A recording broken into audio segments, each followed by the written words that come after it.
স্বপ্নময় এক রাত পার করেছেন ক্রিশ্চিয়ানো রোনালদো। দলের বড় জয়, নিজে করেছেন 2 গোল, সতীর্থদের দিয়েও করিয়েছেন গোল, সাথে দলও উঠে গেছে উয়েফা নেশনস লিগের কোয়ার্টার ফাইনালে।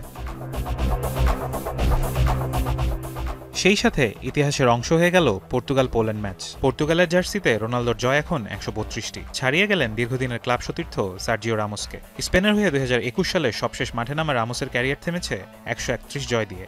121 জয় নিয়ে আন্তর্জাতিক ক্যারিয়ার শেষ করেন রোনালদোর আরেক রিয়াল মাদ্রিদ সতীর্থ ইকার ক্যাসিয়াস। জাতীয় দলের হয়ে সবচেয়ে বেশি বয়সে জোড়া গোল করার কীর্তিও এখন রোনালদোর। পোল্যান্ডের বিপক্ষে ম্যাচের 72 মিনিটে পানেনকা শটে গোল করেন। এরপর 87 মিনিটে দারুণ এক বাইসাইকেল কিক থেকে দ্বিতীয় গোল করেন পর্তুগিজ সুপারস্টার। 39 বছরে আন্তর্জাতিক ফুটবলে এখন পর্যন্ত গোল করেছেন 7টি। চলতি নেশনস লিগে 5 গোল নিয়ে সবার উপরে তিনি।